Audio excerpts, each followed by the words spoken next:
Yes, we did carry out an examination on you just to find out the amount of effort that the muscle of your eyes exerts to keep the eyes aligned. You did mention eye strain that you feel when you want to look at things. Now, we understand that sometimes, or in normal times, if you're not making any effort to look at anything or to clear any print, you wouldn't be having that eye strain, which was why we asked you at what time of the day does the pain get worse towards the later part of the day, which means you've done so much effort, so much work using your eyes. Now, what we usually do is we try to check the alignment of your eyes, of the muzzle of your eyes when you're not looking at anything. That would tell us the alignment status of your eyes, whether they are moving inwards or outwards. So we're kind of trying to tease the eyes in order to check for any movement, in order to check their real position when you're not looking at anything and when you start looking at an object. It depends on where you give. It depends on where you're having the complaints, where you find the problem.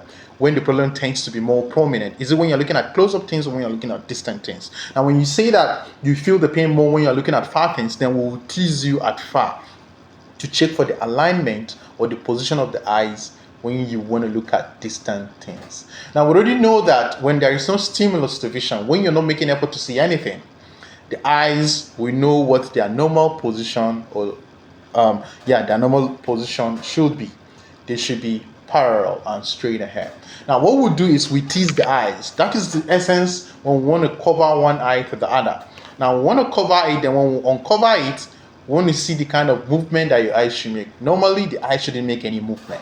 But when we uncover it and we see that the eyes move outwards, so that means naturally your eyes are inwards. Okay, your eyes are inwards, and then the muzzle of your eyes are making efforts to shift them outwards in order to make them parallel. Because yes, when you want to look at distant objects, and for you to see a single clear distant object, then the eyes should be parallel.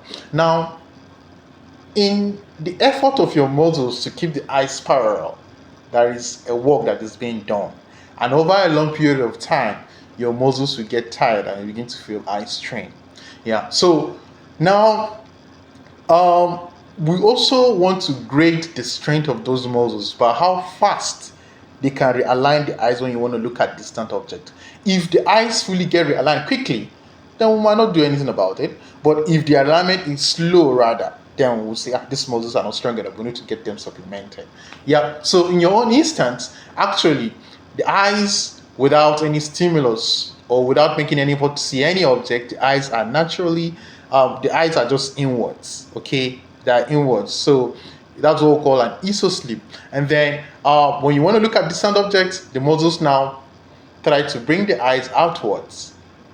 So that effort that is being exerted is what is actually making you feel eye strain towards the later part of the day. In the morning, you might not feel anything because it's just the beginning of the day and you might not have used the eyes to exert so much effort to do so much task. That is what has happened essentially.